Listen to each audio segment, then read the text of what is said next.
materi sampai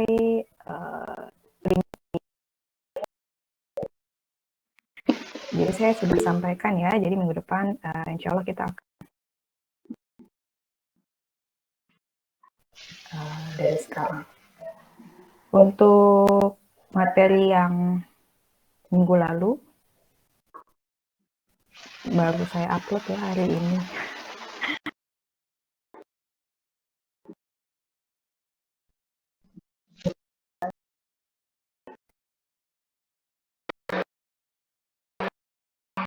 Jadi bisa dicek di Spada ya.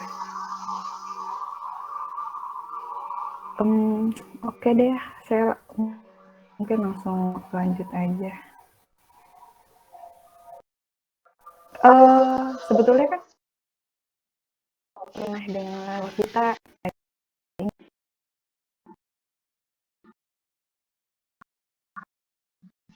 kira-kira mata kuliah apa saja yang bisa diadakan tatap muka. Hanya sih mata kuliah yang ada prakteknya gitu ya.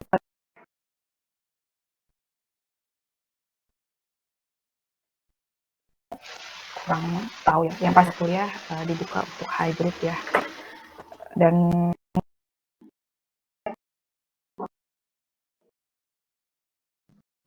tadi ya katanya akan diprioritaskan untuk angkatan-angkatan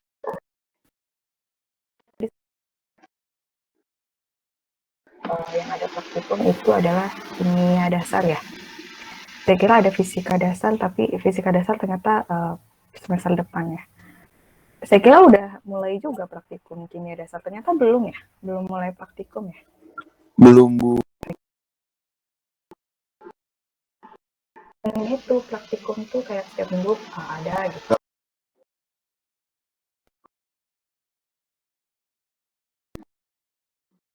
Jurusan lain, tapi setiap minggu atau setiap minggu. Kalau teknik udah ada atau memang setelah jurusan lain gitu?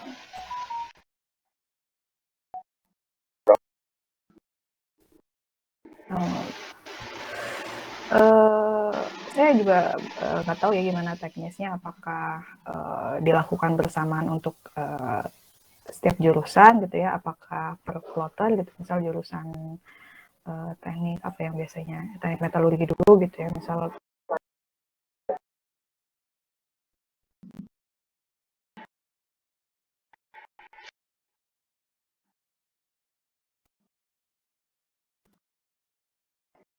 ini nggak tahu ya kalau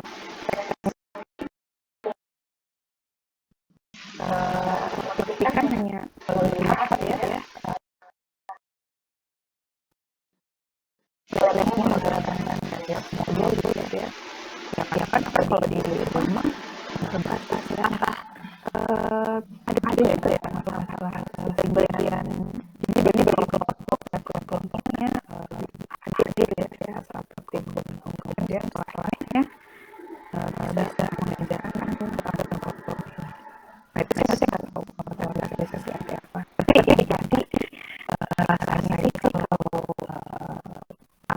makul yang seperti itu kan itu saja butuh hadir langsung ya kalau hanya nonton hanya melihat ya laptop aja kan rasanya kurang mantap ya apalagi ya cap-capan masing-masing main-main seperti asli kan rasanya kalau kita bisa praktikkan kalau sendiri dan apa yang boleh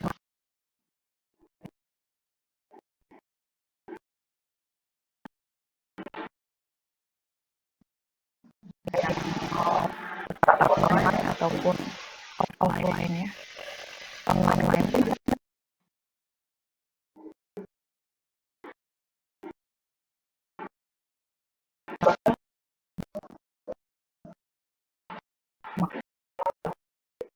nah itu teknisnya saya nanti kita lihat lah ya tapi kayak online ya tapi kita sih nggak masalah ya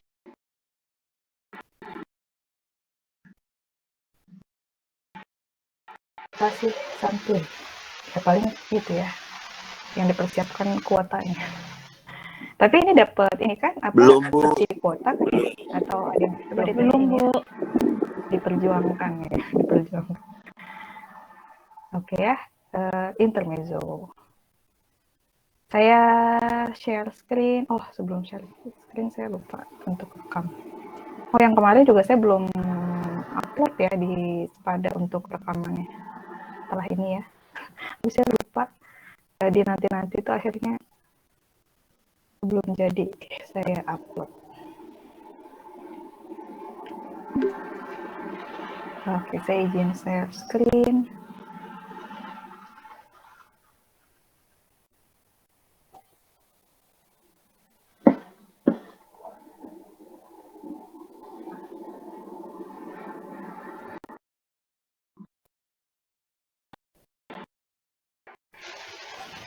Apa ini? Izin off-cam, oke.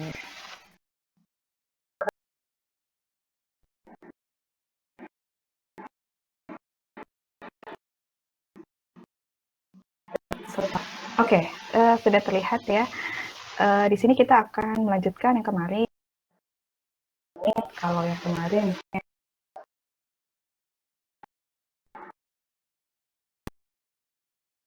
ya, atau definisi secara gitu ya, bahwa kalau X-nya itu dekat ke C, X itu akan dekat ke L gitu ya. Nah, ini adalah definisi secara formalnya tentang limit ya. Ya, walaupun ya kita nggak akan bahas secara mendalam gitu ya, bagaimana tekniknya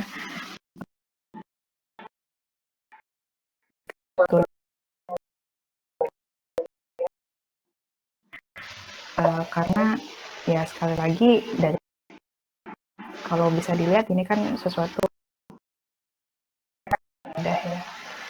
Ya walaupun tidak akan kita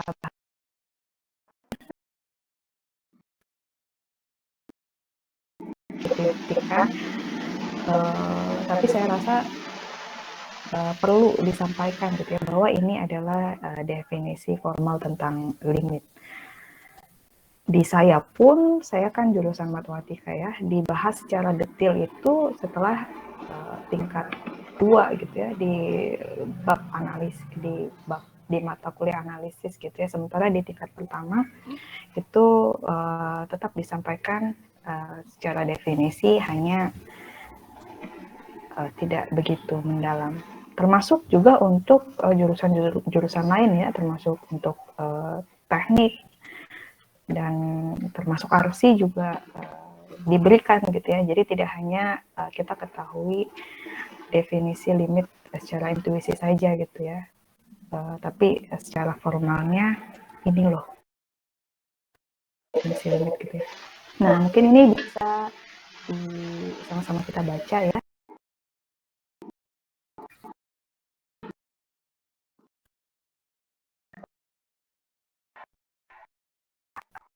Gitu ya, di suatu buka yang memuat C. Ya, sekali lagi artinya ya bicara tentang limit ya, kita tidak peduli di X sama dengan C berlaku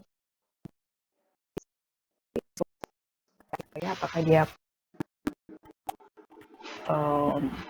nilai di situ apakah tidak, itu tidak kita pedulikan ya, karena kalau limit kita bicara nilai-nilai di sekitar titik limitnya ya. Nah, limit ini ya, limit fx ketika x-nya menuju C itu sama dengan L, itu artinya sebentar, ini kok tidak ada, oke. Ini artinya bahwa untuk setiap epsilon lebih dari 0, tentu saja ya, epsilonnya itu adalah anggota bilangan real gitu ya, ada atau dapat dicari delta, deltanya juga sama, di sini deltanya adalah anggota bilangan real, di mana dua-duanya itu real positif ya, lebih dari 0 gitu ya, sehingga memenuhi ini. Jika mutlak X min C itu ada di antara 0 dan delta, maka mutlak Fx dikurangi L itu kecil dari epsilon. Wah, ini agak ribet ya. Definisinya apa ya? Kalimatnya seperti ada beberapa kalimat yang dijadikan satu bunyi gitu ya. Memang ya, ini definisi limit secara formal ini bukan sesuatu yang mudah dicerna gitu ya. Ya bahkan sekarang pun kalau dibaca juga apa ini maksudnya ya kan? Ya tapi ya inilah definisinya. Artinya ini ya, untuk setiap epsilon ada ya.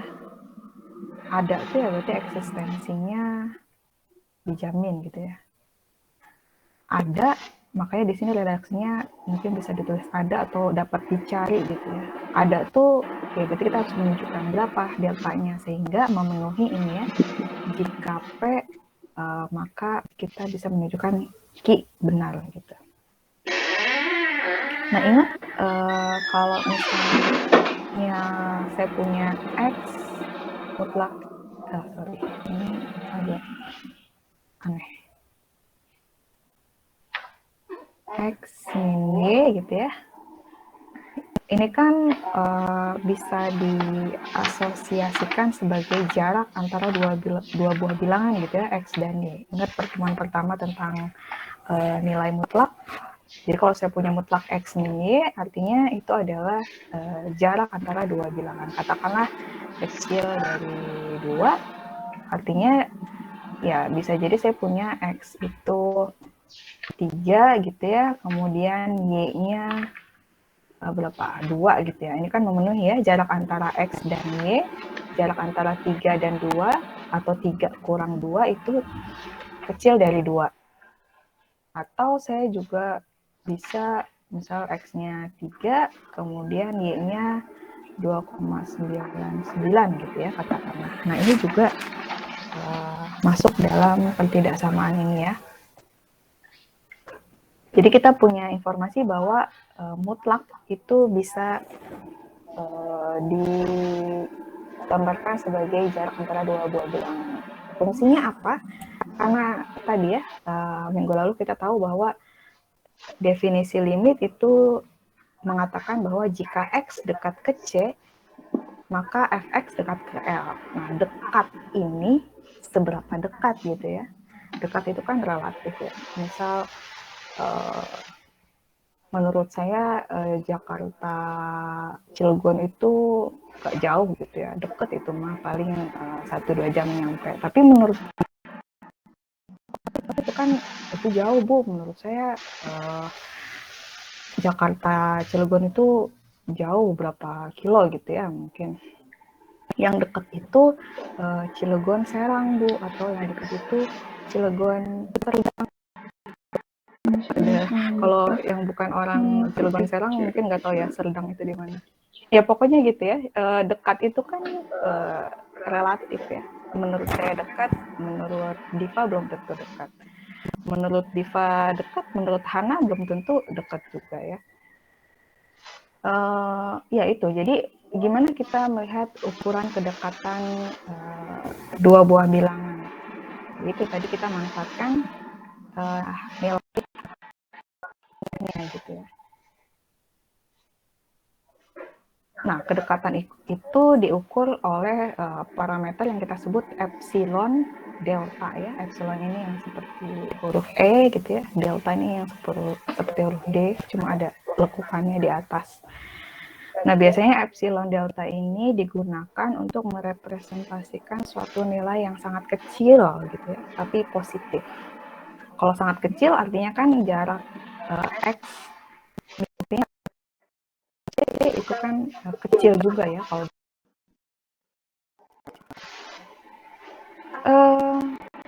itu ya. Jadi ini adalah definisi limit bahwa untuk setiap epsilon, artinya ini untuk berlaku untuk seluruh epsilon gitu ya, untuk jarak Fx dengan L yang kecil gitu ya.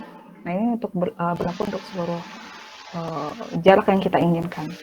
Kemudian ada, artinya kita dapat menemukan suatu delta sehingga pernyataan ini memenuhi. Ini kan pernyataan jika P maka Q. Artinya kan ini jika jarak X dengan C itu kecil dari delta, ya kan, tapi positif, lebih dari 0 gitu ya, maka jarak Fx dengan L itu kecil dari epsilon. Jadi epsilon itu ukuran jarak untuk nilai limitnya, sementara delta itu adalah ukuran epsilon dari titik limitnya gitu ya. Nah, di sini kenapa ada 0 gitu ya? Ini kan artinya ada dua pernyataan gitu. Yang pertama, X min C-nya itu kecil dari delta gitu ya. Artinya X jarak X dengan C itu kecil dari delta. Nah, kemudian yang kedua adalah X min C-nya itu lebih dari 0. Nah, ini mengatakan bahwa X-nya itu tidak sama dengan C kan. Seperti itu. Dia bisa kecil dari 0, bisa lebih dari 0 ya. Definisi mutlak, ingat ya pertemuan pertama. Tapi yang pasti X-nya tidak sama dengan C. Artinya ya kita tidak melihat nilai X di C. Kita hanya melihat nilai X di sekitar C ya. Maka dari itu, dari kemarin itu kita selalu ada kalimat di mana kecuali mungkin di C gitu ya. Karena tidak masalah ya, kita tidak mempersoalkan X di C. Mau ada atau tidak gitu ya, nilai fungsinya nggak masalah. Nah, mungkin jadi catatan itu definisi limit ini bukan untuk menghitung limit dari sebuah fungsi gitu ya, tapi untuk menunjukkan bahwa betul limit yang kita hitung itu. Artinya betul kalau X-nya menuju C, Fx itu akan menuju L. Nah, betulnya itu bisa kita buktikan menggunakan definisi limit ini ya. Definisi limit yang formal. Kalau untuk menghitung limit ya seperti yang teman-teman biasa pecahkan gitu ya. Kalau ketemu dengan fungsinya trigonometri, berarti ya mungkin perlu identitas trigonometri, kemudian perlu pemfaktoran gitu mungkin untuk fungsi-fungsi kuadrat atau polinom gitu ya. Kemudian ada juga definisi yang kemarin, limit sinus X per X sama dengan 1 untuk X menuju 0. Nah, untuk teknik-teknik menghitung limit biasa ya, yang teman-teman sudah pelajari mungkin sejak SMA gitu ya. Sementara definisi ini digunakan untuk membuktikan atau menunjukkan bahwa limit yang kita hitung itu betul gitu ya, hasilnya itu. Hasilnya Fx mendekati L gitu. Oke, saya lanjutkan ya. Ini ilustrasinya, misal saya punya fungsi Fx sama dengan 2x min 1 gitu ya. Gambarnya seperti ini. Kemudian yang saya perhatikan itu saya ingin melihat limit di mana? Di 4 ya.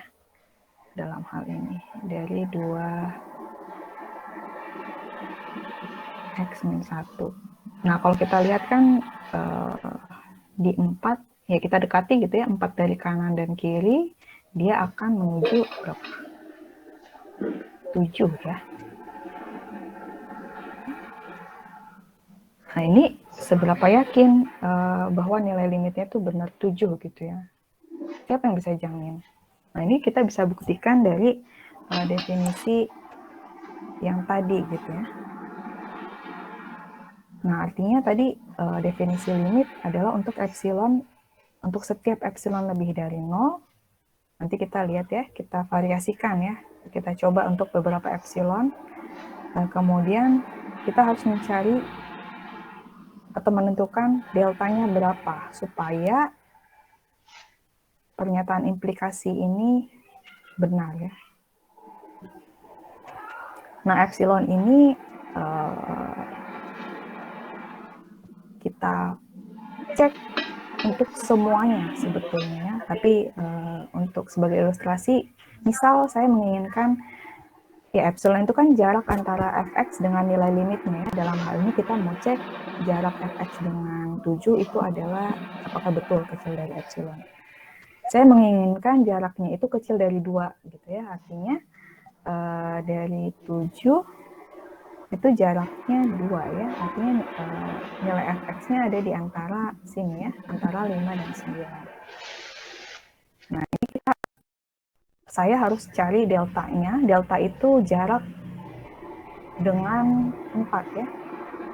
Saya cari deltanya berapa gitu ya, sehingga kalau saya buat selang di sini gitu ya, di X, di mana jarak X dengan 4 itu kurang dari delta, maka seluruh X di sini letaknya atau nilai fungsinya semuanya terletak di selang epsilon sini gitu ya. Kurang lebih itu. Tentu saya bisa perkecil lagi ya epsilonnya. Saya nggak puas nih kalau nilai fungsi fx dengan nilai limitnya itu hanya berjarak 2 gitu ya. Jarak kedekatannya gitu ya. Saya mau lebih dekatkan lagi gitu ya. Kalau saya ambil epsilonnya 0,1 gitu ya, lebih dekat lagi. Artinya selangnya lebih kecil lagi ya, selang epsilonnya. Ya sama, saya harus mencari selang delta gitu ya, sehingga di selang delta sini semua nilai-nilai X yang ada di selang delta itu letaknya jatuh di selang epsilonnya. Artinya fx min 7-nya kecil dari epsilon. Nah, kurang lebih itu ya. Kalau misalnya saya perkecil lagi epsilonnya, maka sama, saya harus tunjukkan bahwa ada delta yang memenuhi itu ya.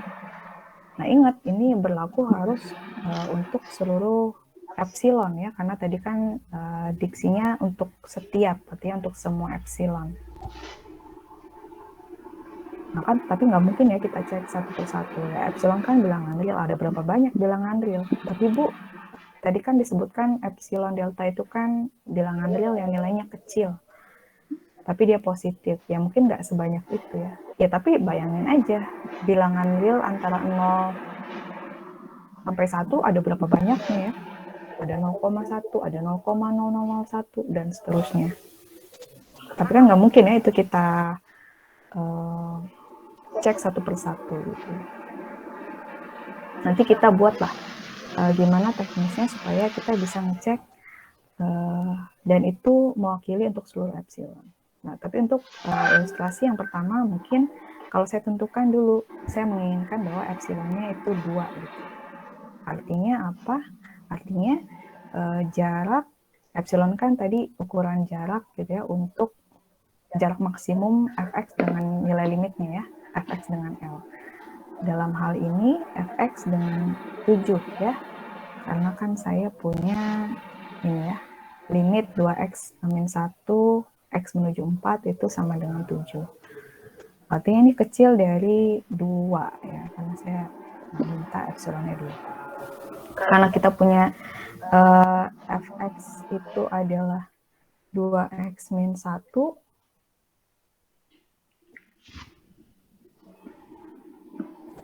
sebentar ini agak lama.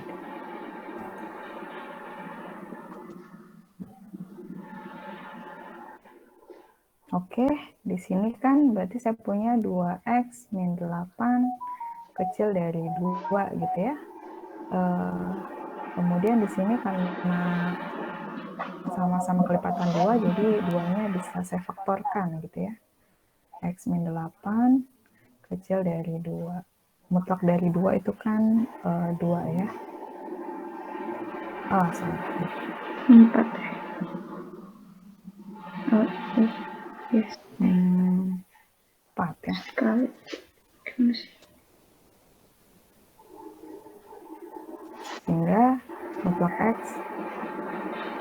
sifatnya kecil dari 1.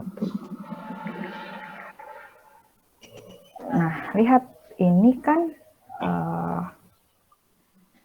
bisa jadi clue atau petunjuk di mana kita memilih deltanya berapa gitu.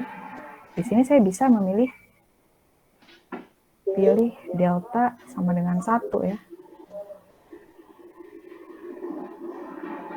Sehingga gitu ya.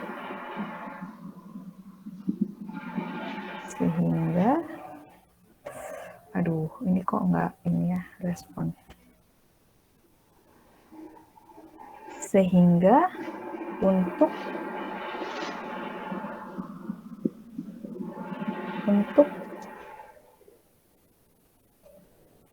nilai-nilai X yang jaraknya dengan 4 itu di antara 0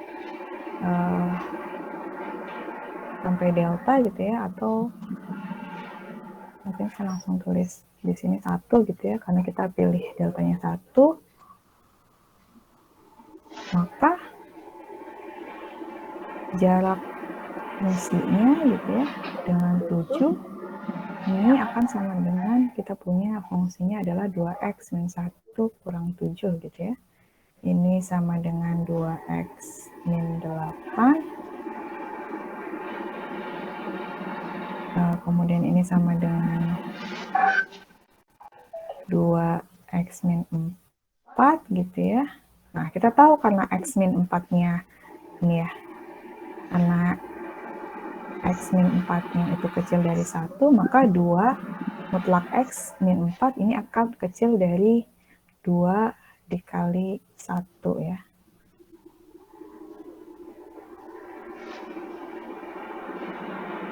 Nah, ini kan berarti kecil dari 2.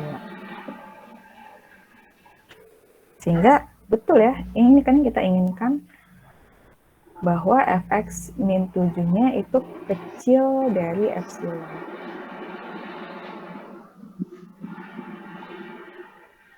Kenapa ya ini ya? Fx min 7-nya kecil dari epsilon. Dalam hal ini epsilonnya 2. Berarti di sini saya bisa pilih deltanya adalah 1 gitu ya. Nah, kemudian dicoba lagi. Gimana dengan epsilon 1 gitu ya. Artinya seperti tadi gitu ya. Harus mencari delta sehingga implikasi yang ini itu terpenuhi. Kalau epsilonnya 1, ya kita cek lagi ya.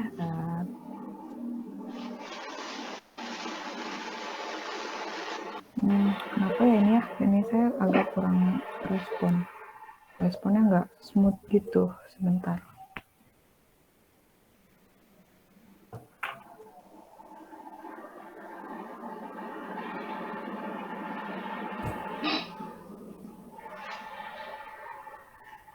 Fx min 7. Ini kita menginginkan dia kecil dari 1 ya, kecil dari epsilon. Berarti tadi dengan langkah yang sama kita punya 2x min 8 ya, karena fx-nya 2x min 1 ya. Ini saya ada satu langkah yang saya skip. Kemudian saya punya di sini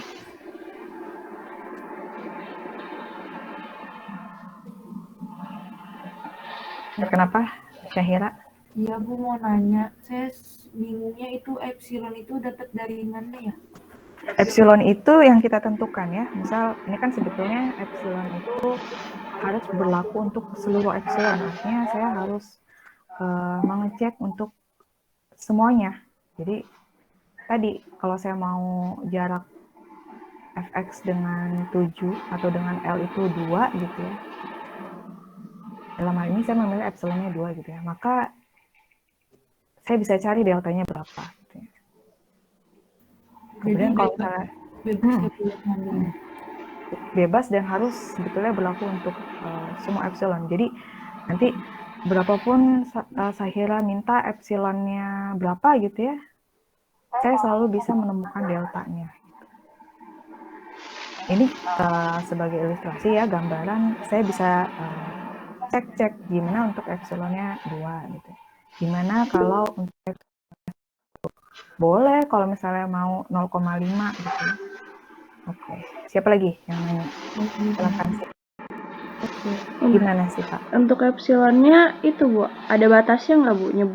Nyebutnya atau bebas aja? Nggak ada, bebas aja gitu ya. 10 juga silahkan gitu ya, cuma besar gitu ya. Yang pasti dia bilangan real positif.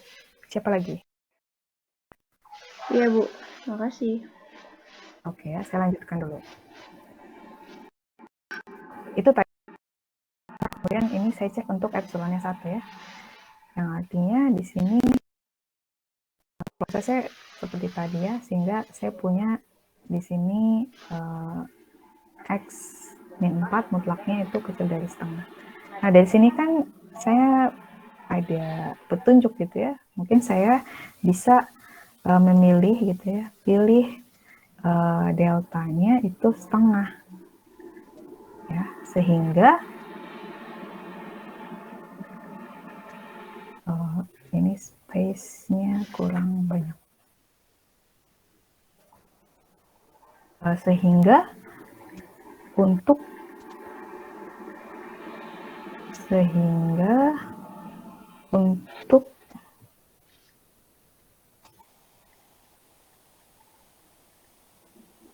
nilai-nilai X yang jaraknya dengan 4 itu di antara 0 sampai setengah gitu ya, maka kita ingin menunjukkan bahwa nilai fx dengan 7 itu kecil dari 1 ya, kecil dari epsilonnya. Ini kan bisa kita tunjukkan langkahnya seperti yang tadi ya, bahwa ya ini kita seolah berjalan mundur gitu ya untuk mendapatkan deltanya berapa, kemudian kita bisa membuktikan langkah maju untuk membuktikan mutlak fx dengan nilai limitnya itu kecil dari epsilon. Nah ini kan seperti saya berjalan maju gitu ya, 2x min 8 ya kan, karena atau saya tulis ini aja ya,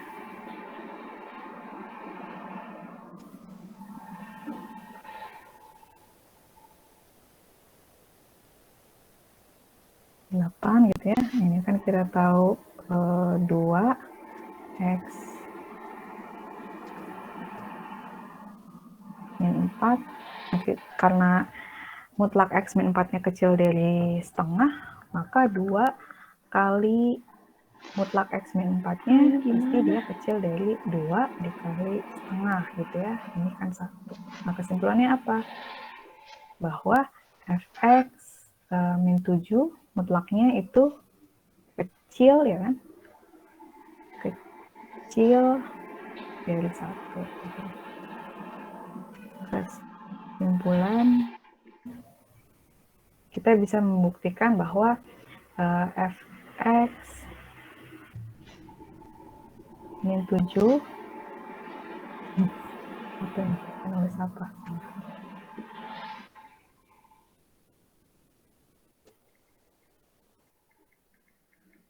Oh ini ya kayaknya laptop saya agak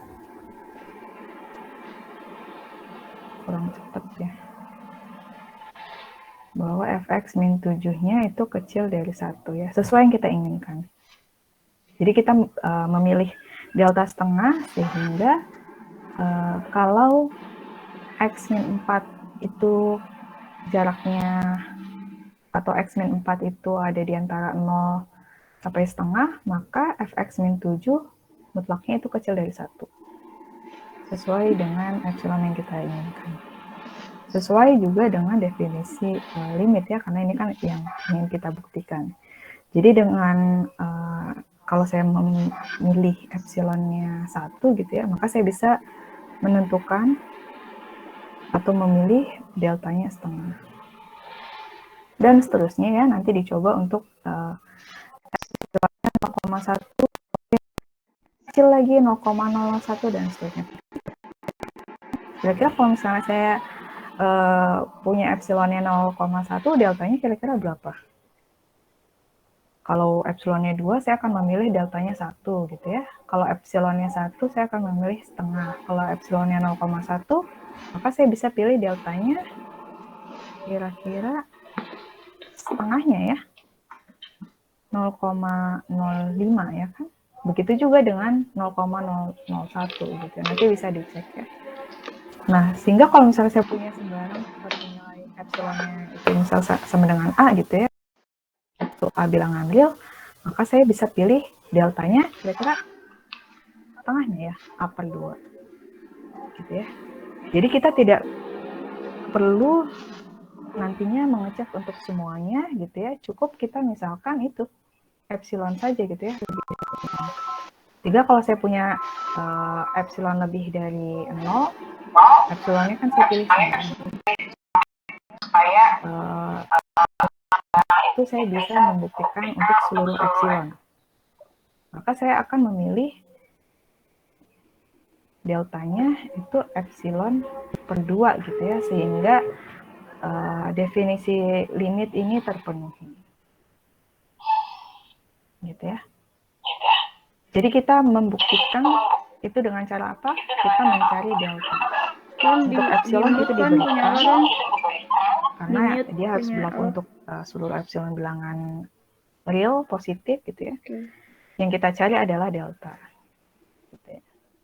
Gimana cari delta? Ya kita seperti langkah mundur gitu ya. Kita berangkat dari sesuatu yang ingin kita buktikan, yaitu fx min 7-nya kecil dari epsilon, sehingga nanti kita akan ketemu kriteria di mana kita bisa memilih nilai deltanya. Gitu ya. Misal ini ya, contoh selanjutnya, kalau saya punya, bukan contoh ini. Sehingga ini masih contoh yang atasnya. Sehingga bukti formalnya seperti apa sih? Jadi bukti formalnya bahwa 2x min 1 limitnya x menuju 4 itu adalah 7. Buktinya adalah misal gitu ya. Misalkan epsilon itu lebih dari 0. Bisa ditulis epsilon anggota bilangan real gitu ya. Positif. Atau di sini redaksinya saya juga bisa tulis ambil epsilon lebih dari 0 sembarang gitu. Nah, ini redaksinya sama aja ya. Misalkan itu kan berarti saya suatu bilangan yaitu epsilon yang nilainya lebih dari 0. Artinya karena saya memilih sembarang, maka ini saya bisa membuktikan untuk seluruh epsilon bilangan real gitu ya. Nah, saya mengambil epsilon lebih dari 0 sembarang, kemudian pilih delta sama dengan epsilon per 2 tadi ya. Tadi kita cek di atas. Sepertinya kita bisa memilih epsilonnya per 2.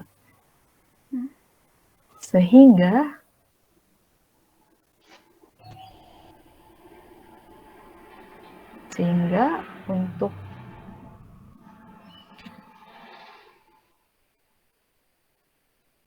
mutlak X min 4 di antara 0 dan delta gitu ya. Hingga untuk ini, maka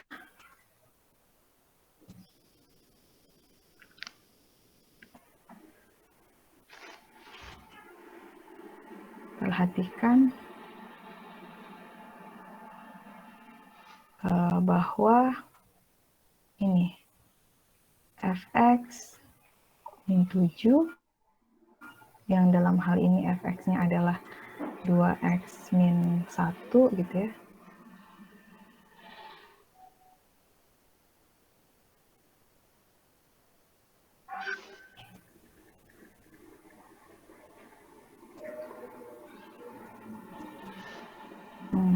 kurang responsif ya ini.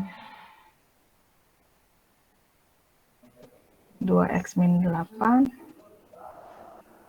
ini sama dengan 2x min 4 gitu ya. Ini sama dengan 2x min 4. Karena x min 4 mutlaknya itu kecil dari delta, maka ini kecil dari 2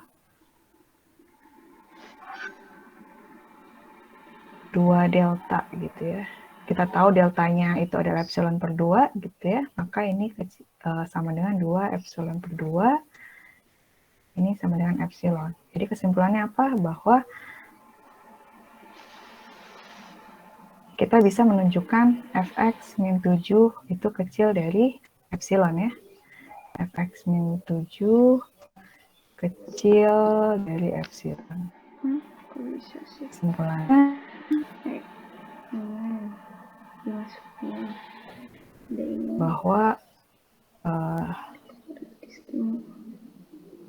limit x menuju 4 dari fx sama dengan 7 itu adalah benar. Kita bisa membuktikan. Itu gimana? Kotak yang isiannya penuh. Simbol aja sih, bahwa kita sudah bisa menunjukkan. Gitu ya, bukti formalnya. Jadi definisi limit itu digunakan untuk kita menunjukkan atau membuktikan nilai limit suatu fungsi di suatu titik itu benar.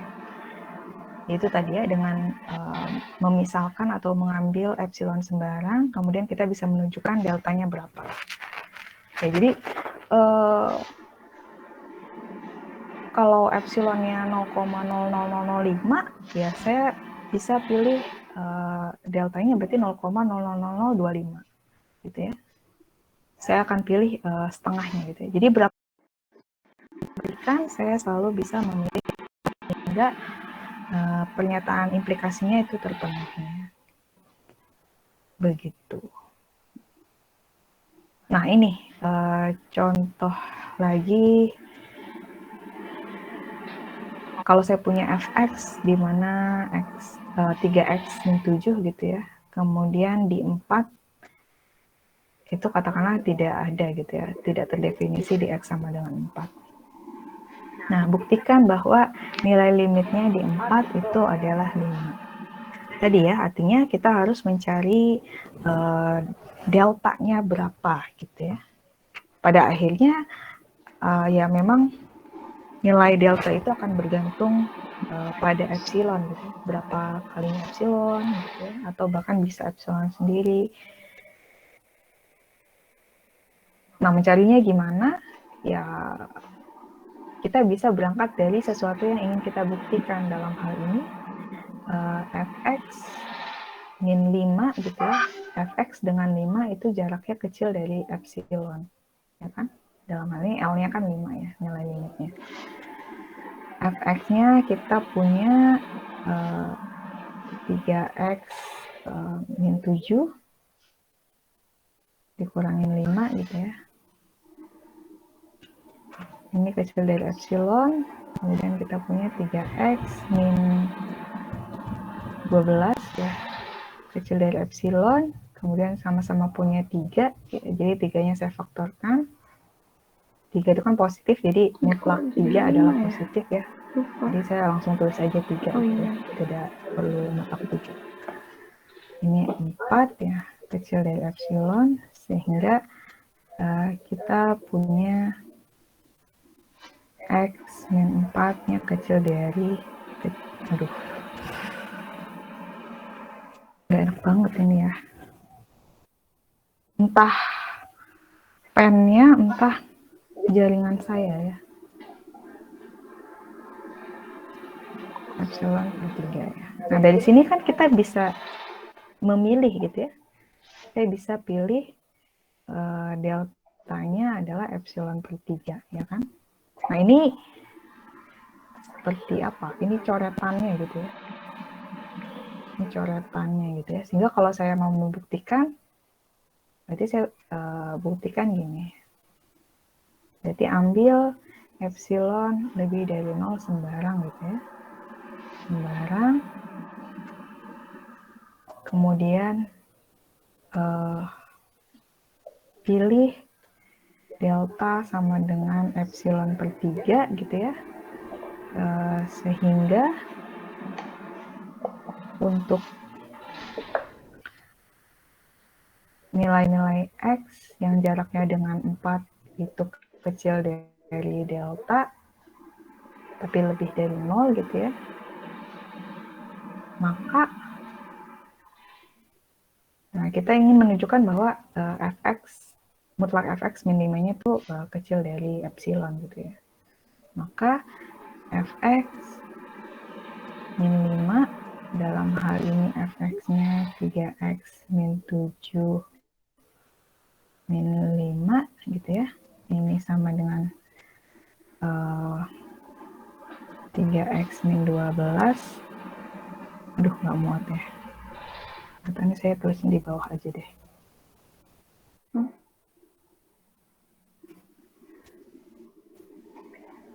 Simpel untuk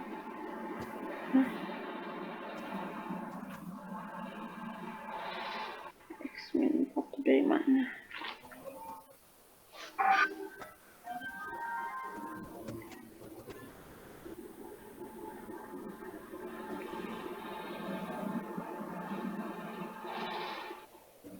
Tiga x min 12 ya, ini 3x min 4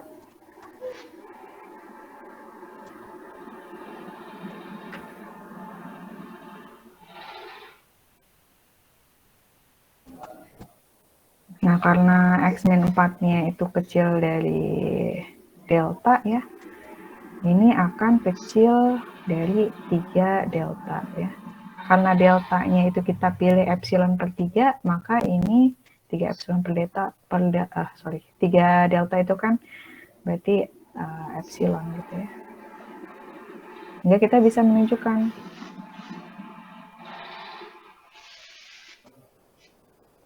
bahwa fx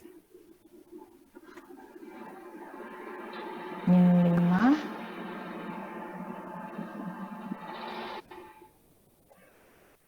ini kecil dari epsilon. Jadi kesimpulannya apa? Kesimpulannya betul ya, bahwa limit 3x min 7 untuk x menuju 4 sama dengan 5 adalah benar. Gitu. Jadi cara untuk memilih delta itu kita bisa mulai dengan tujuan akhir kita ya, dari sesuatu yang ingin kita buktikan. Jadi seolah-olah kita berjalan mundur gitu ya untuk mendapatkan delta. Kemudian untuk menulis bukti formalnya itu kita balik lagi gitu ya, bahwa pilih deltanya sekian gitu ya, sehingga P maka Q gitu. Nah, ini kalau implikasi P maka Q, P-nya itu kan premisnya gitu ya, modal kita. Jadi pernyataan kita itu adalah P, makanya ini dituliskan. Sehingga untuk X min 4 mutlaknya itu di antara 0 dan delta gitu ya, maka kita bisa membuktikan bahwa Q-nya benar, artinya fx min 5-nya itu betul, kecil dari epsilon. Kalau kita bisa menunjukkan itu benar, berarti dia memenuhi definisi limit, berarti betul ya yang ingin kita buktikan ini. Nah ini ya, hal-hal yang perlu dibuktikan, ya tadi kita mulai dari ujungnya gitu ya, sesuatu yang ingin kita buktikan. Kemudian langkah yang kedua kita pilih atau temukan delta ya.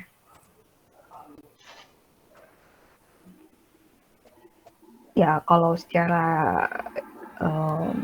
garis besar ya, bahwa untuk nilai-nilai X yang ada di selang delta gitu ya, untuk seluruhnya itu nanti nilai fungsinya itu masuk dalam selang epsilon. Oke, nah nomor selanjutnya ya, contoh yang ketiga, mungkin bisa dicari. Kira-kira saya perlu ambil deltanya berapa, atau saya pilih deltanya kira-kira berapanya epsilon gitu ya. Kalau ingin membuktikan kan berarti tadi ya ambil epsilon lebih dari 0 sembarang gitu ya, kemudian pilih deltanya berapa. Bisa tolong dicek kan kira-kira saya pilih deltanya berapa. Caranya gimana? Caranya tadi ya, berjalan mundur. Jadi saya cari fx min 5-nya itu kecil dari epsilon. Coba dicek.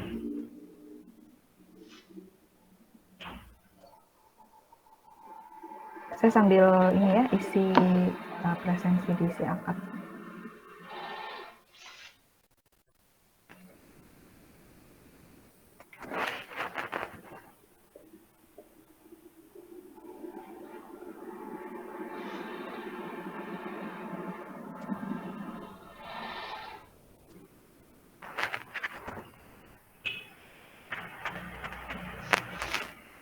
Satu atau 2 menit ya, saya cek si akad dulu.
Gimana?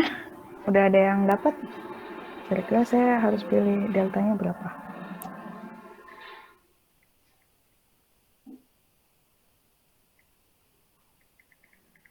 Berapanya epsilon? Epsilon per 2. Epsilon per 2 kali ya. Kita cek ya. Pilih epsilon per 2. Saya izin off cam ya. Takut supaya mungkin biar koneksinya stabil. Kita pilih epsilon per 2 tadi ya, sehingga untuk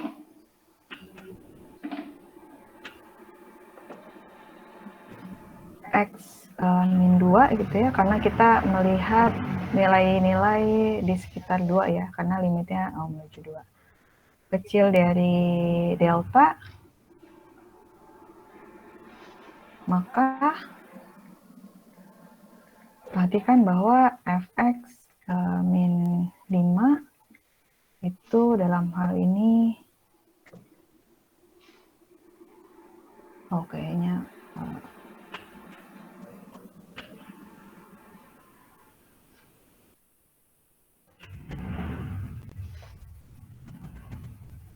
Ini 2x kuadrat min 3x min 2 per x min 2.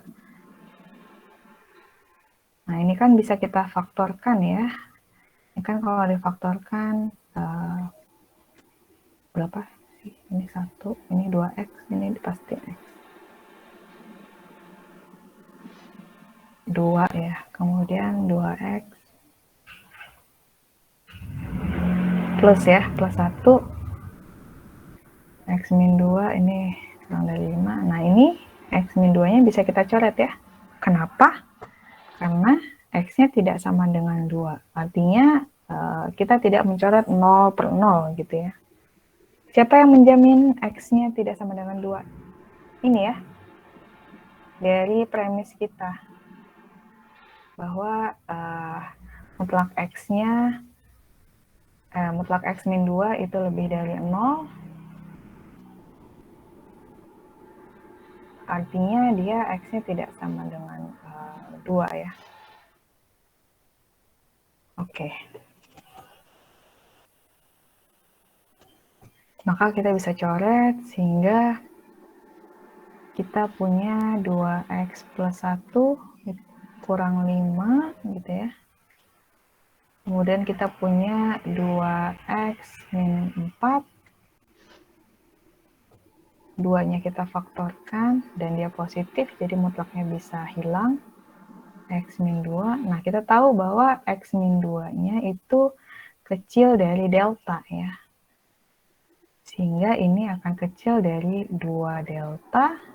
Deltanya adalah epsilon per 2. Ini adalah epsilon ya. Atau saya tulis di sini deh. 2 kali epsilon per 2. Ini sama dengan 2 lagi. Epsilon ya. Sehingga kesimpulannya kita bisa menunjukkan ya bahwa fx min 5 mutlaknya itu kecil dari epsilon.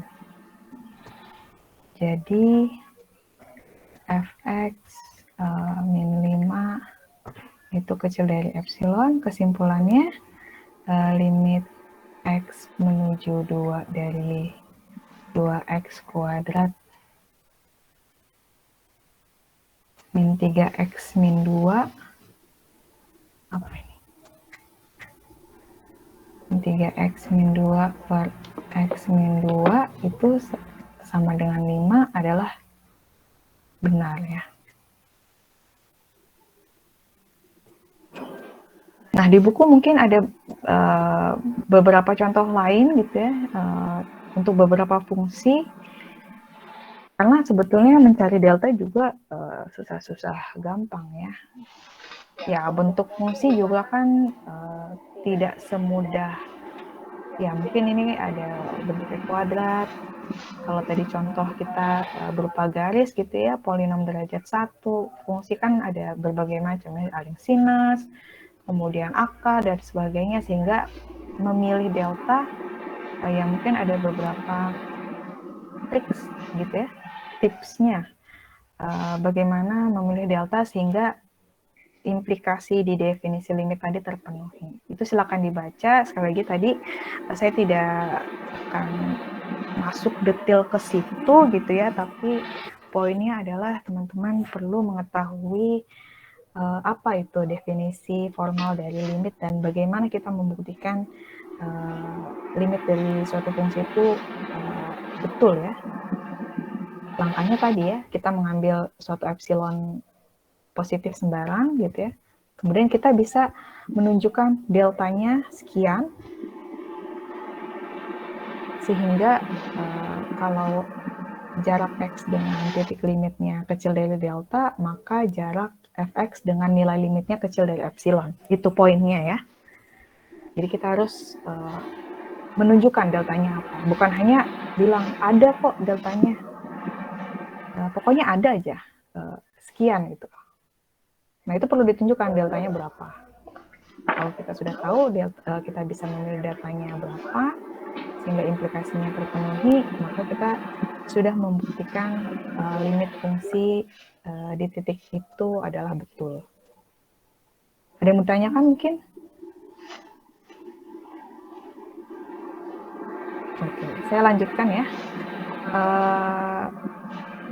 Seperti yang saya sampaikan minggu lalu, bahwa sekarang minggu ini saya akan membahas tentang kekontinuan fungsi, walaupun minggu lalu rasanya saya sudah berikan ya spoilernya tentang kekontinuan fungsi. Nah, ini adalah definisinya,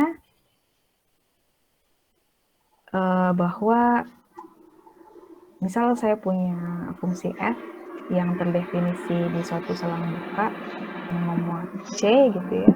Kita katakan suatu fungsi itu kontinu di C, di titik C gitu ya, jika memenuhi ini. Jika nilai limitnya sama dengan nilai fungsinya ya. Makanya kemarin di beberapa fungsi itu saya katakan ya bisa langsung disubstitusi. Ini kan seperti ini ya. Jadi saya seperti mensubstitusikan X dengan titik limitnya gitu ya, dengan C ya. Nah itu kenapa? Karena yang pasti itu ya, kita harus memastikan bahwa fungsi tersebut kontinu. Nah kalau bicara tentang kekontinuan, kita harus lengkap ya, kontinunya di mana. Kontinunya dalam hal ini yang kita bahas adalah di suatu titik. Kalau ini berarti di titik C gitu ya, di titik limitnya. Jadi nggak bisa katakan, pokoknya fungsi f itu kontinu Bu.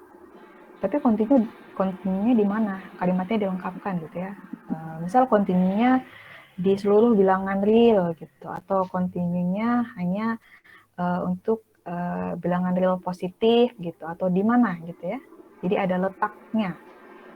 Ya kalau untuk bilangan real artinya dia kontinu di seluruh titik atau seluruh bilangan real, ya kan? Oke ya, jadi ini adalah kekontinuan fungsi di satu titik. Nah, ini mungkin bisa dicek, periksa di mana saja fungsi f yang grafiknya seperti ini itu tidak kontinu. Ya, kita bisa cek setiap titik gitu ya, yang kira-kira dia tidak kontinu. Tentu saya tidak akan ngecek di 0,5 gitu ya, karena kan ya kalau kita lihat sekilas saja nilai fungsinya ada, nilai limitnya ada, dan nilai limitnya sama dengan nilai fungsinya, sehingga dia kontinu gitu ya. Justru yang menarik itu biasanya di titik-titik ujung atau di wilayah-wilayah di mana di sini ada lompatan gitu ya, atau ada fungsi yang nilai fungsinya tidak ada gitu ya, sehingga ada bolongan dan sebagainya. Ini kalau misalnya saya biar nggak bingung ya, saya teruskan aja fungsinya seperti ini. Mungkin kita bisa cek di misal untuk di X sama dengan 0 gitu ya. Nah, kita cek limit fx di 0 berapa? Kalau berdasarkan grafik ini.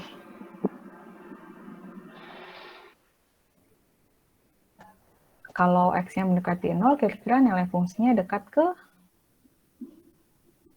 berapa tuh? Ya, kita bisa dekati dari kanan dan kiri gitu ya. Kalau saya dekati dari kanan, dari kiri gitu ya, maka nilai fungsinya akan dekat ke 1 ya. Kalau saya dekati dari kanan, nilai fungsinya dekat ke 1 juga ya. Artinya limit fx di 0 itu adalah 1. Kalau f0 berapa? Di sini f0 1 juga ya. Nah, karena nilai limit di 0 itu sama dengan nilai fungsinya, maka di x sama dengan 0 dia kontinu. Dia kontinu ya. Dia kontinu. Bingung nggak? Kalau menentukan limit dari fungsi masih bingung apa udah oke? Lumayan, Bu. lumayan. Ibu, Intan, Oh, ada contoh kenapa? lain nggak gitu Bu, biar sama paham? Oke, kita akan cek untuk semua nilai ya. Tadi di X sama dengan 0. Nih, mungkin saya sebelum itu, misal saya punya di sini ya 1,5. F 1,5 berapa?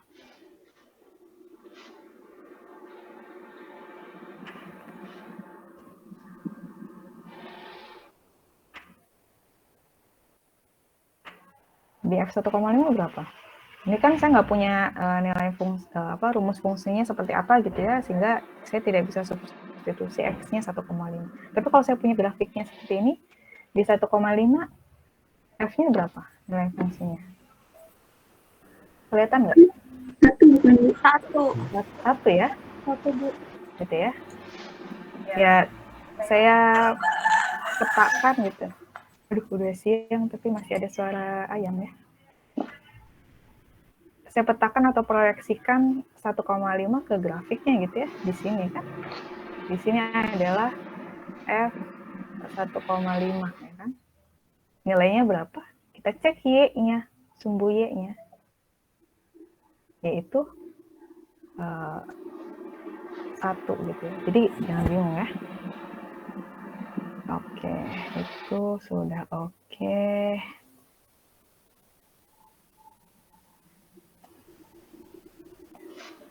Sebentar.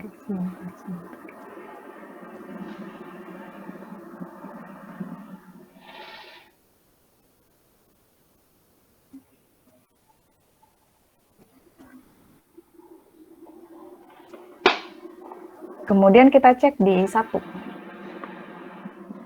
Kalau limit di 1 berapa?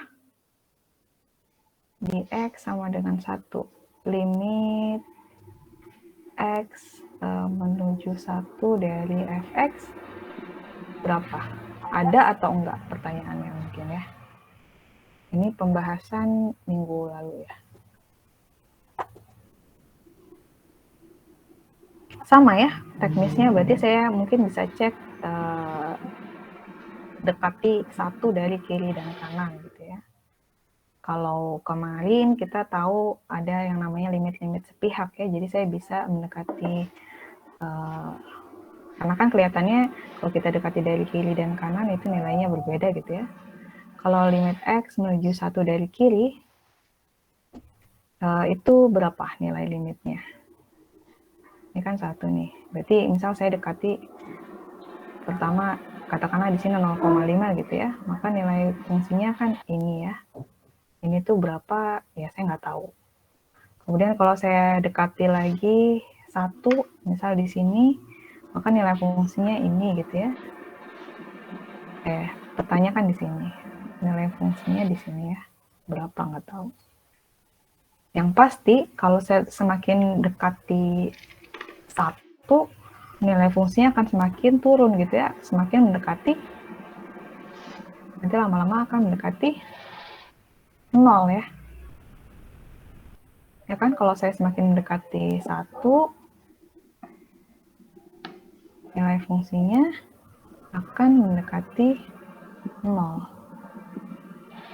Sementara kalau saya dekati 1 dari kanan, limitnya berapa? Kalau 0 yang atas nih kan berarti saya punya limit kiri gitu ya. Kalau limit kanannya berapa? Artinya saya dekati 1 dari kanan gitu ya. Maka nilai fungsinya kan ini. Dia akan mendekati ini ya. 1 ya. Dia pasti 1 ya, karena dia kan konstan ya. Bingung nggak limit kanan? Adam bingung nggak? Bingung. Ini ya. Jadi jangan bingung kalau saya tuliskan dalam bentuk tanda panah. Itu artinya saya melihat atau menggeser gitu ya. Lama-lama saya mendekati nilai X itu menuju 1, maka fungsinya akan mendekati nilai apa gitu ya.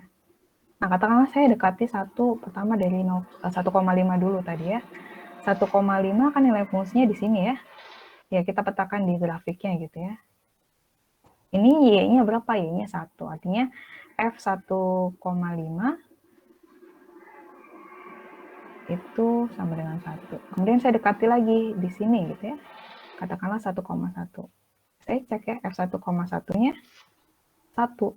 1 terus ya, karena kan grafiknya garis lurus, horizontal. Sehingga pasti kalau misalnya saya dekati terus ke 1, pasti akan mendekati atau bukan akan mendekati lagi. Pasti dia adalah 1 ya. Karena kebetulan ini terdefinisi ini di 1. Jadi limit kanannya di 1 adalah 1. Nah, kita ingat yang minggu lalu gitu ya, bahwa limit suatu fungsi di suatu titik itu ada jika limit kanan dan limit kirinya ada dan nilai limitnya sama ya. Limit kanan sama dengan limit kiri. Dalam hal ini limit kirinya 0, limit kanannya 1. Berbeda ya. Artinya limit di X sama dengan 1, di X menuju 1 itu tidak ada. Kalau limitnya tidak ada ya kita nggak usah bicara tentang kekontinuan ya, pasti dia tidak kontinu, limitnya aja nggak ada ya kan. Kan syarat kontinu nilai limitnya itu sama dengan nilai fungsi. Jadi dx sama dengan 1, dia tidak kontinu. Tapi kalau F1 berapa F1? F1 berapa?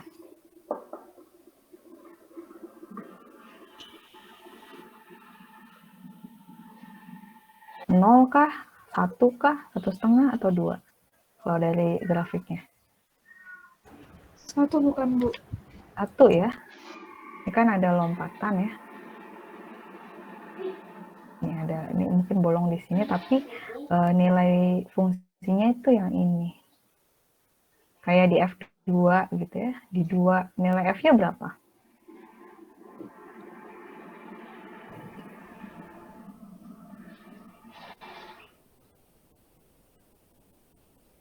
F2 nilai fungsinya berapa? 0 kah? 1 kah? Atau 2 kah? Atau 3 mungkin? F2 ada yang bisa bantu? 1 bukan, Bu? 1. Kalau 1 kan di sini ya. F2 kan berarti kita proyeksikan ke grafiknya gitu ya. Nah, kebetulan di sini bolong ya, atau ada lubangnya, artinya F2 itu tidak sama dengan 1. Nah, kebetulan di sini ada infonya. Ini ya, titiknya di atas. Enggak, F2 itu adalah 2. Kalau F3? 2 juga. Iya, F3 2. Kalau F3 kan nggak masalah ya. F3 2. Kalau F4? Yang mana berarti? 1. Di antaranya katakanlah tengah gitu ya, misal. Katakanlah tengah. Iya, Bu.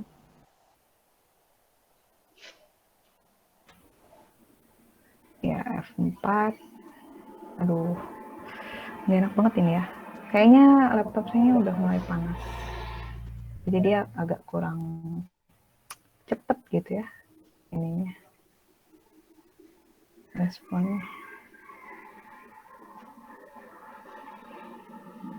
Gitu ya. Nah, itu tadi kita cek di 2 titik, di X sama dengan 0 dan di X sama dengan 1 ya.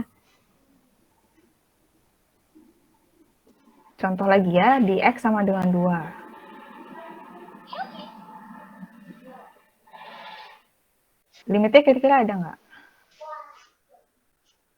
Ingat, kalau limit perlu cek di sama dengan 2-nya gitu ya. Kita hanya lihat di sekitarnya. Ya kita bisa cek ya, ya kita mungkin bisa dicek kanan kirinya gitu ya, limit kanan dan limit kiri gitu ya. Kalau saya X-nya menuju 2 dari kiri gitu ya, maka nilai X-nya, nilai fungsinya akan menuju ini ya, titik ini kan, menuju titik yang bolong ini ya. Nah ini kan apa? 1 ya, nilai fungsinya. Ini kalau dari kiri. Kemudian saya bisa juga dari kanan. Misal katakanlah saya berangkat 2,5 gitu ya. 2,5 berarti kan nilai fungsinya di sini gitu ya. Nah ini kan sekitar mungkin nggak tahu lah, mungkin 1, berarti F2,5 1,5 katakanlah. Kemudian saya dekati lagi di sini katakanlah 2,3 kan nilai fungsinya ini ya. Ini petanya gitu ya, nilai fungsinya ini gitu ya, nggak tahu berapa. Tapi yang pasti kalau saya semakin mendekati 2, nilai fungsinya akan mendekati 1 juga gitu ya. Makanya saya suka kasih tanda panah gitu ya. Jadi kalau saya dekati 2 dari kanan, maka nilai fungsinya akan turun gitu ya. Turun ke mana? Turun ke sini. Turun ke 1 gitu ya. Nah ini limit kanan dan limit kirinya sama nih. Artinya limit dx 2 menuju 2 dari fx itu sama dengan 1 gitu ya. Bagaimana dengan nilai fungsinya? Tadi kita cek f2 itu sama dengan 2 ya. Nah dalam hal ini limit x menuju 2 dari fx tidak sama dengan f2. Sehingga di x sama dengan 2 dia tidak kontinu. Tentu di 4 juga sama ya. Di 4 dia nggak kontinu. Ya pertama karena ada lompatan sehingga limit kanan limit kirinya pasti beda ya. Kalau di 4 limit kirinya menuju berapa? Atau berapa limit kirinya? Ya kan? 1 deh kayaknya. Menuju titik ini kan? Titik ini adalah nilainya 1 ya. Jadi limit kirinya 1, sementara limit kanannya kita dekati dari kanan gitu ya. Berarti kan ini kan proyeksi fungsinya ini gitu ya. Menuju titik ini, di mana titik ini nilainya setengah ya, katakanlah ya setengah. Jadi limit kirinya 1, limit kanannya setengah, limit kanan tidak sama dengan limit kiri, artinya limit di titik 4 itu tidak ada. Kalau tidak ada ya udah pasti dia tidak kontinu ya. Oke. Kalau di 3 kira-kira dia kontinu nggak? F3 tadi 2 ya. F3 adalah 2. Limit X menuju 3 dari Fx 2 juga bukan? Iya, Bu. Iya, 2 juga ya. Jadi nilai limitnya sama dengan nilai fungsinya, sehingga dia kontinu di 3 gitu ya.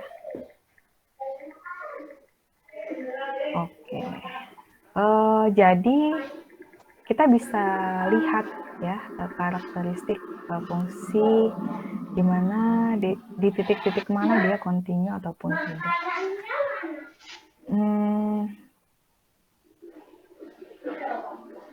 Ya, gampangnya gini, kalau misalnya saya punya fungsi, kemudian saya gambar grafiknya gitu ya.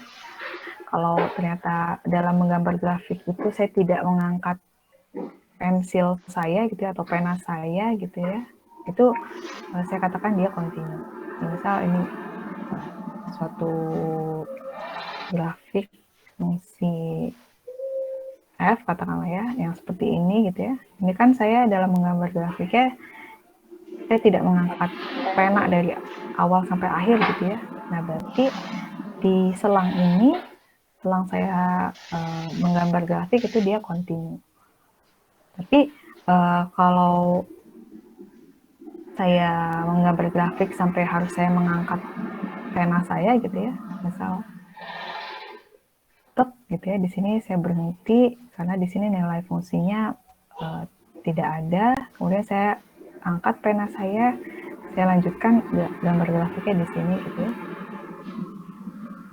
Nah, berarti di titik di mana saya mengangkat pena itu perlu kita curigai bahwa di situ tidak continue. Ya, continue itu kan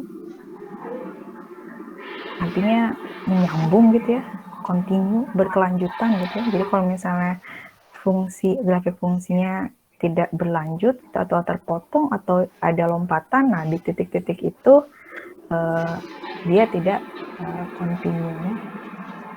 Kan ini juga sama ya, grafiknya udah macam-macam ini. Di sini dari selang 0 sampai 1 saya gambarnya terputus di 1 gitu ya. Saya angkat pena untuk menggambar di selang selanjutnya gitu ya. Dan dengan mengangkat karena ada sesuatu yang terputus gitu ya, sesuatu yang tidak continue. Nah, di titik 1 ini itu dia tidak continue fungsinya. Tapi kalau mau menunjukkan gitu ya bahwa di titik tersebut tidak continue ini ya, kita tunjukkan bahwa nilai limitnya tidak sama dengan nilai fungsinya. Kita menunjukkan berdasarkan definisi yang diberikan. Oke, ini contoh fungsi floor gitu ya, atau biasa kita sebut fungsi tangga, di mana di fungsi ini dia tidak continue untuk setiap bilangan bulat. Fungsi floor ini secara definisi ini ya, fungsi yang memetakan X bilangan real ke bilangan bulat terbesar yang lebih kecil atau sama dengan X. Nah, bingung. Bilangan bulat terbesar yang lebih kecil atau sama dengan X ini agak ribet ya definisinya. Tapi sebetulnya fungsi floor ini adalah apa ya? Kita membulatkan suatu bilangan real itu kita bulatkan ke bawah. Jadi kalau saya punya 2,4, maka nilai fungsinya saya bulatkan ke bawah, yaitu 2 gitu ya. Kalau saya punya 1,9, maka saya bulatkan ke bawah, yaitu 1 gitu. Sesederhana itu. Aduh, abang tahu bulat kenapa lewat bis jam-jam segini. Belum ya? Itu kedengeran ya? Abang tahu bulat ya? Jelas ya? Tadi pagi ada abang sari roti. Saya kira kalau udah siang jarang ada yang lewat. Habis ini somai, Bu. Habis ini somai sore kalau di tempat saya. Belum ngomongin makanannya. Lanjut ya, sambil ada background abang tahu bulat. Jadi fungsi floor ini simbolnya ya seperti mutlak, dia cuma ada garisnya di bawah.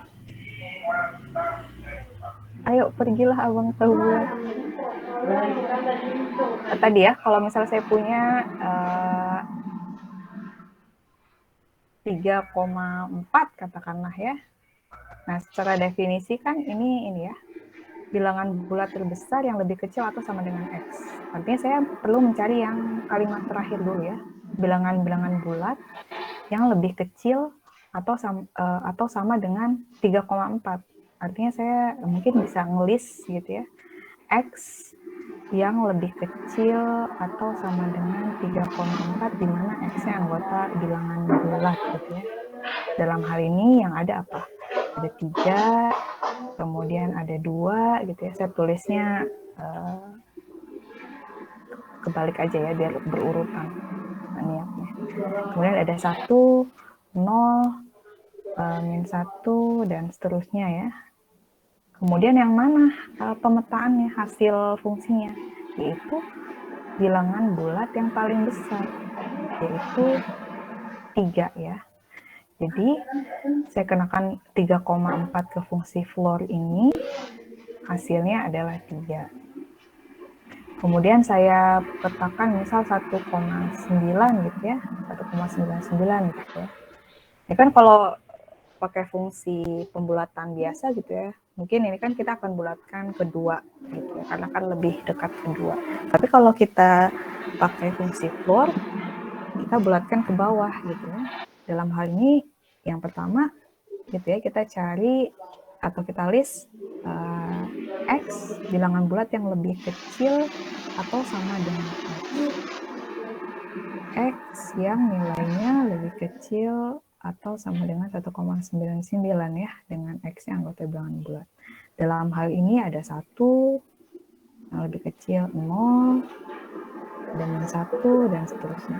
Kemudian hasilnya yang mana? Hasilnya adalah ini ya, bilangan bulat yang terbesar di antara bilangan-bilangan bulat yang kita list tadi.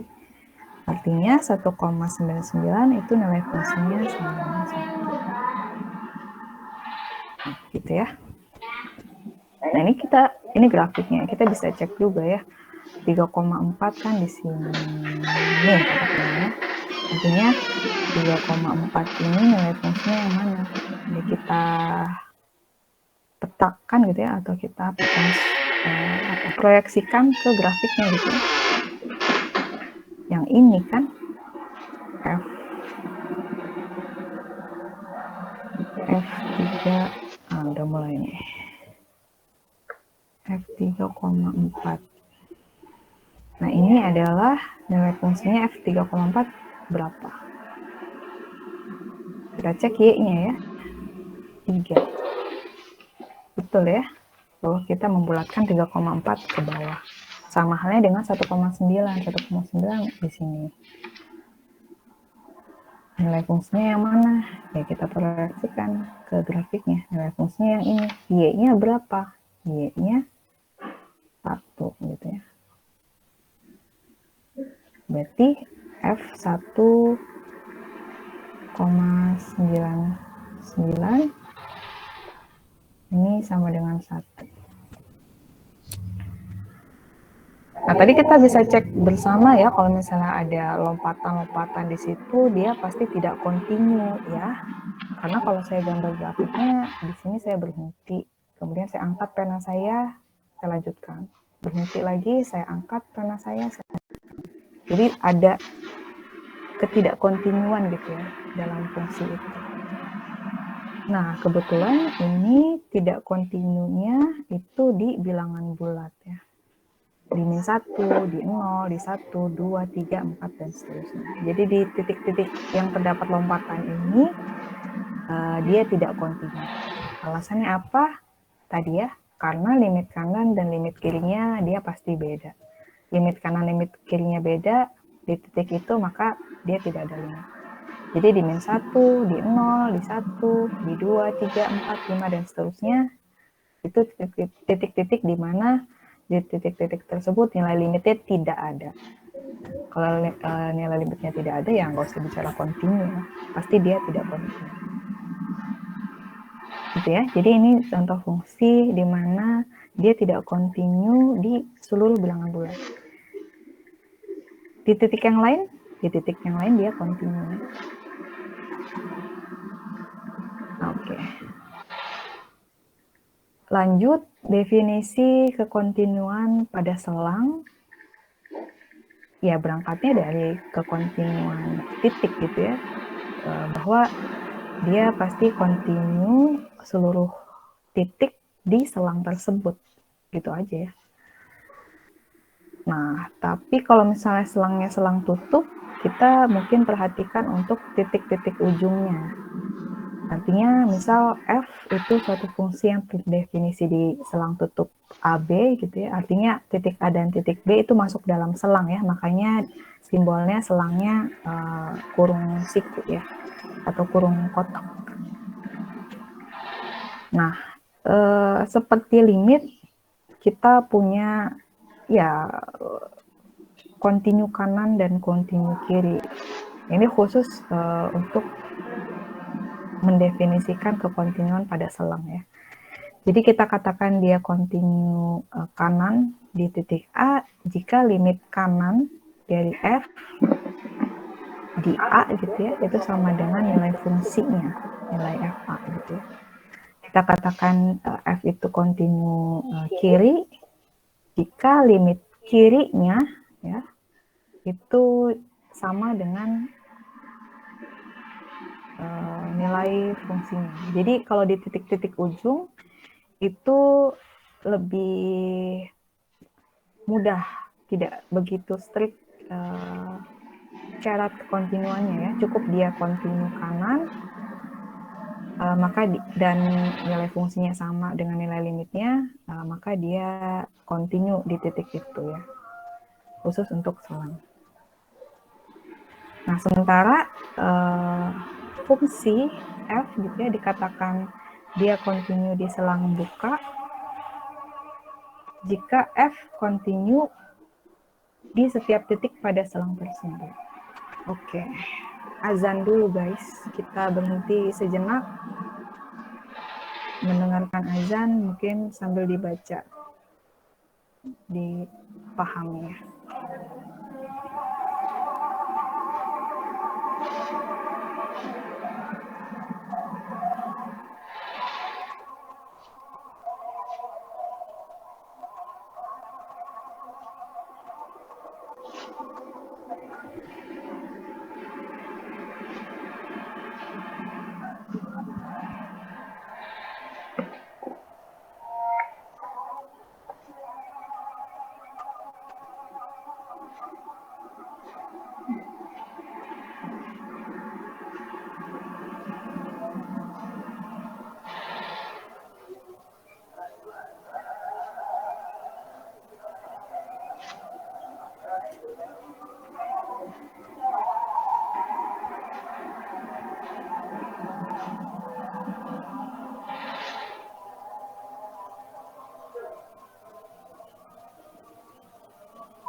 Oke, kita lanjutkan ya. Tadi ya, continue kanan dan continue kiri. Kemudian kita katakan F itu continue pada suatu selang buka. Jika F continue itu continue di setiap titik pada selang tersebut ya. Kemudian kita katakan dia continue di selang tutup AB. Yang pertama dia harus continue, atau jika dia continue pada selang buka AB dan dia continue di titik-titik ujungnya. Mungkin kalau di A, ya kita sebutnya dia continue kanan ya. Karena apa? Karena tadi kita cukup buktikan bahwa dia limit kanannya itu sama dengan nilai fungsinya ya. Tidak perlu limit kiri di A juga ya. Artinya dia continue kanan di A dan continue kiri di B gitu ya. Itu kita sebut F continue di selang tutup AB. Jadi dia continue di selang buka dan continue di titik-titik ujungnya. Jadi kalau misalnya saya punya selangnya itu selang buka tutup gitu ya, yang seperti ini, kemudian saya mau membuktikan bahwa F itu continue pada selang, ini katakanlah selang I ya, selang I tersebut gitu ya, maka saya perlu buktikan F continue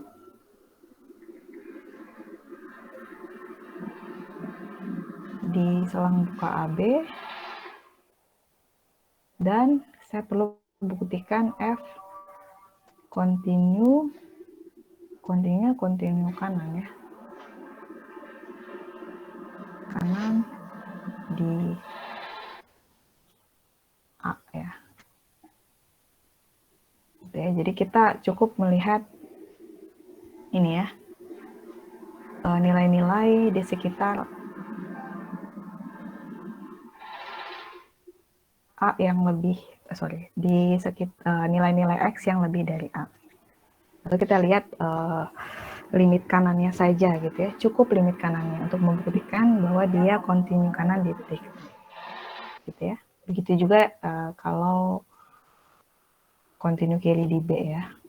Kita cukup buktikan dia limit kirinya saja ya, limit kirinya itu sama dengan nilai fungsinya. Itu untuk yang titik-titik ujung ya, sementara kalau bukan di titik ujung, kita harus pastikan dia continue. Artinya limitnya ada, termasuk limit kanan dan limit kirinya itu harus sama ya. Kalau bukan di titik ujung, definisi continue-nya yang atas ya, yang strict gitu ya. Sementara kalau di titik ujung cukup limit sepihaknya yang sama dengan nilai fungsinya. Contohnya ini ya.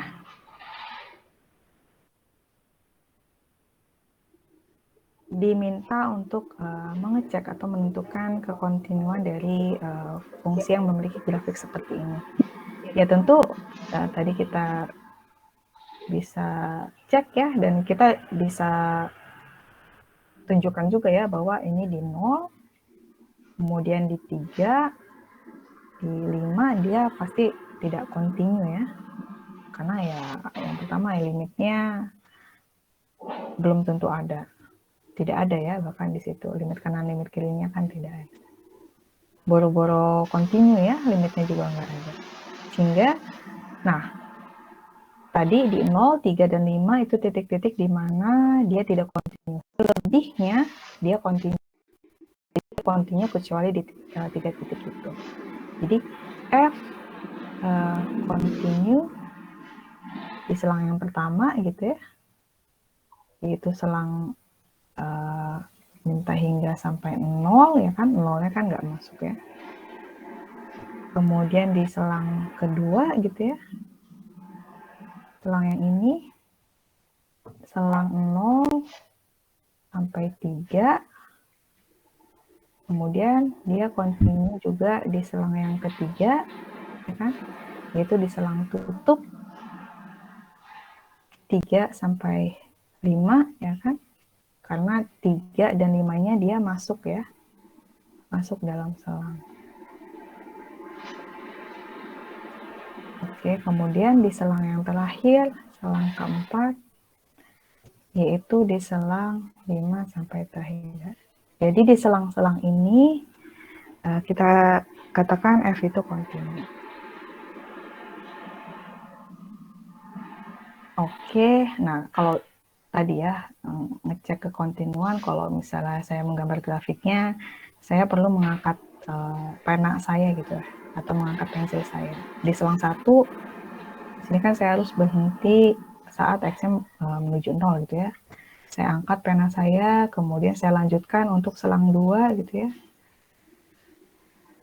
Tanpa terputus sampai X-nya menuju 3 gitu ya. Saya angkat lagi, kemudian saya lanjutkan. Nah, di titik-titik itu di mana saya mengangkat pena, itu adalah titik-titik di mana dia tidak kontinu ya. Nah, untuk membuktikannya tadi ya, kita buktikan bahwa nilai limitnya tidak sama dengan nilai fungsinya. Saya lanjutkan. Nah, ini mungkin beberapa saya sudah sampaikan ya, bahwa beberapa fungsi itu memang karakteristiknya atau sifatnya itu dia kontinu untuk seluruh bilangan real, seperti fungsi polinom, termasuk garis ya, garis lurus itu kan juga polinom derajat 1 ya. Kemudian fungsi kuadrat, kurva ya, fungsi kuadrat ya. Dia juga kontinu untuk seluruh bilangan real. Sementara untuk fungsi rasional, simbolnya Px per Qx, di mana P dan Q itu adalah polinom gitu ya. Dia kontinu di daerah definisinya ya.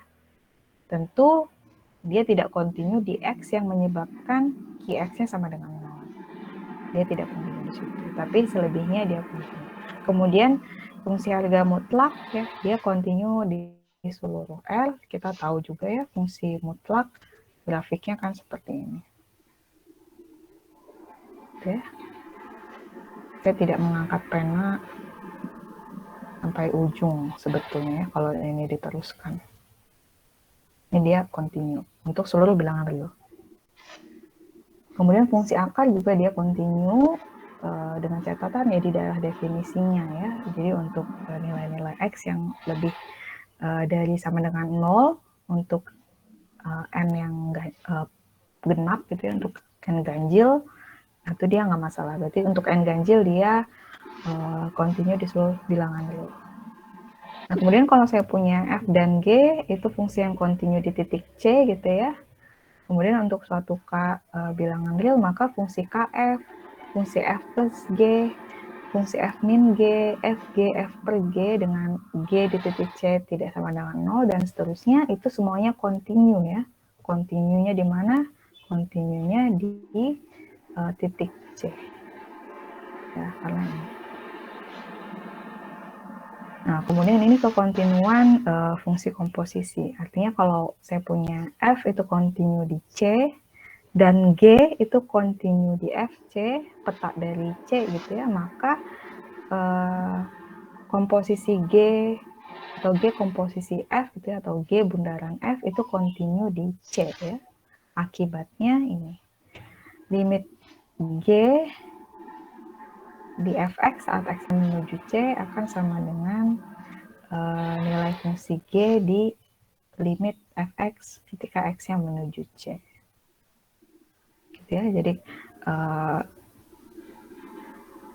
fungsi f di C dia kontinu, dan di fc untuk fungsi G dia kontinu, maka fungsi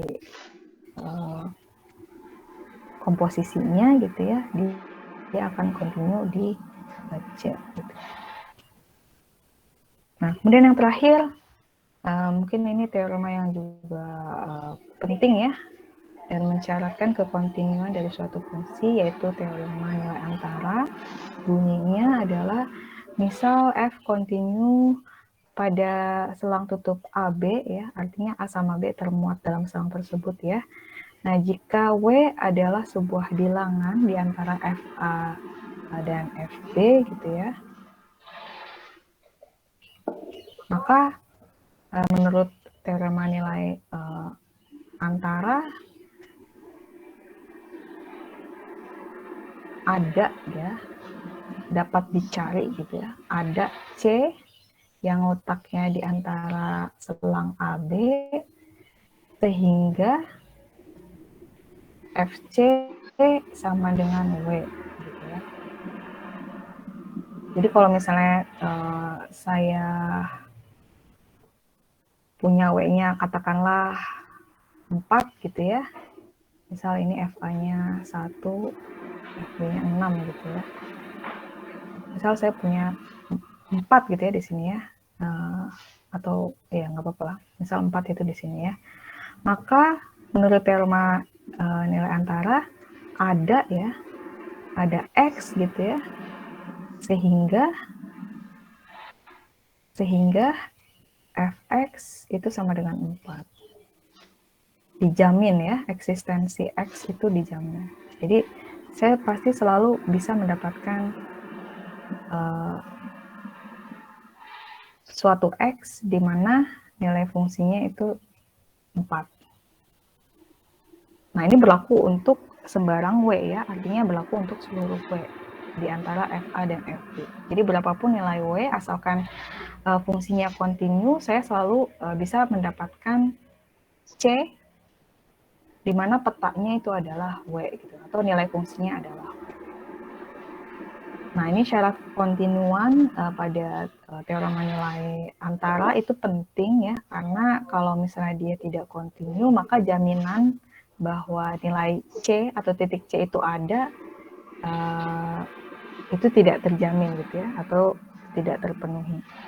Ya misalnya ini gitu ya, di sini saya punya W yang letaknya itu di antara FA dan FB gitu ya. Di sini ada W di mana ya saya nggak tahu. Nilai C-nya nggak ada gitu ya. Kalau C di sini ini kan FC-nya itu yang ini ya. Katakanlah ini ya sebut aja ini FC gitu ya. Sementara kan tidak ada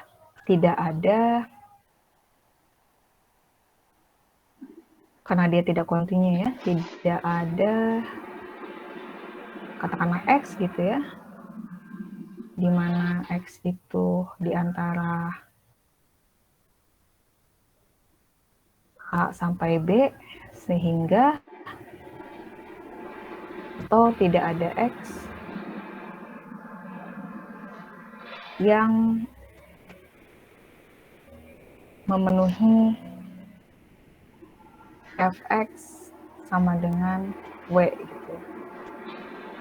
Tapi kalau misalnya F-nya kontinu,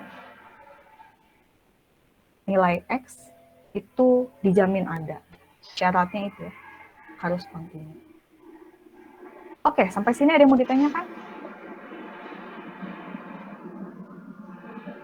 Kita sampai ke kontinuan dan teorema nilai antara. Minggu depan kita masuk ke pembahasan terakhir, yaitu limit di tahingga. Setelah itu kuis ya. Nanti teknis kuisnya bisa saat kuliah atau setelah kuliah, itu nanti kita lihat. Fleksibel lah ya kita. Oke, gimana? Ada yang mau ditanyakan? Udah. Jadi kuisnya minggu depan. Apa setelah materi limit tahingga? Setelah materi tahingga. Di hari itu ya, maksudnya, dan termasuk materinya itu termasuk limit di tahingga juga. Ya mungkin kalau nggak saat kuliah gitu ya, bisa jadi saya ambil kuis di sore atau malamnya gitu ya, jadi bisa gitu ya Syahira. Kalau terkait ini pembahasan hari ini mungkin ada yang mau ditanyakan? Belum? Atau bingung? Mungkin bisa dibaca-baca lagi ya setelah ini ya, karena terkait waktu juga, karena mau kuis juga ya, jadi silakan dibaca bukunya. Gimana? Ada yang mau ditanyakan? Ibu, punten. Ini nanti yang yang udah ada coret-coretan Ibu nanti dikirim ke Spada juga nggak? Iya, dikirim Spada. Nanti Segera Bu, ya, karena mau kuis ya. Biar saya juga nggak ada hutang. Kalau tidak ada, ini untuk presensi hari ini, silakan diisi kodenya ya. Piatip. Kodenya Piatip.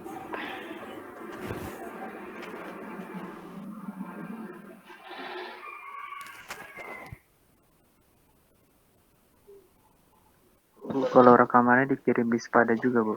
Iya, cuma yang kemarin belum ya. Nanti saya langsung cek ya.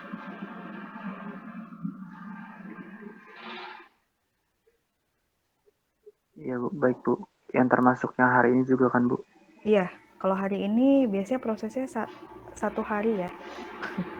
Tapi nanti kalau misalnya rekaman yang untuk kelas B kan udah ada tuh kayaknya ya, kalau sore ya.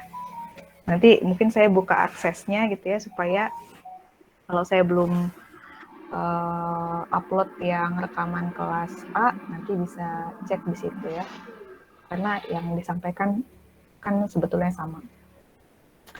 Ini udah ya di isi presensinya. Sudah. Sudah, saya kalau gitu hentikan presentasi dan berhenti rekam.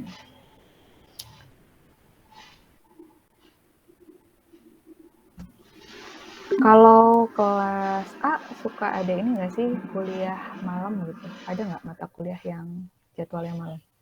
Ada Bu. Protes. Apa tuh? Pancasila. Bu. Pancasila. Kelas B ya? Atau enggak? Oh, Gabung Bu. Oh, DKI. C juga.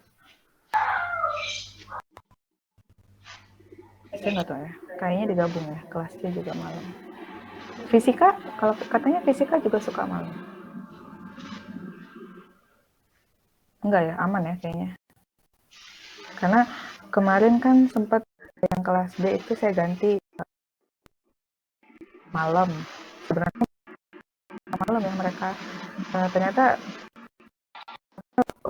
udah biasa gitu ya kuliah malam.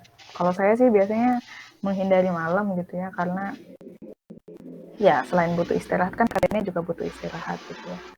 Kalau di weekend juga apa ya, agak waktu istirahat gitu.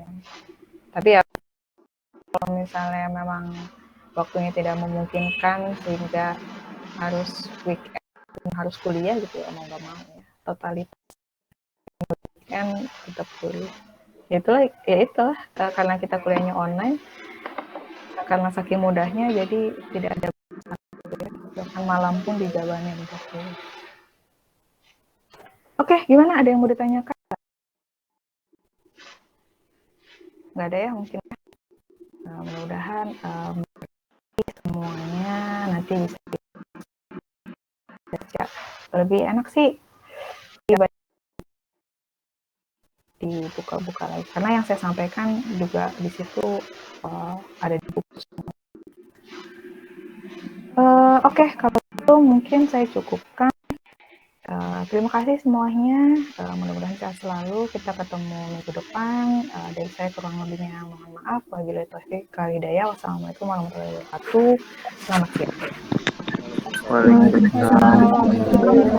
Terima kasih Bu. Terima kasih. Sama-sama. Terima kasih Bu. Sama-sama.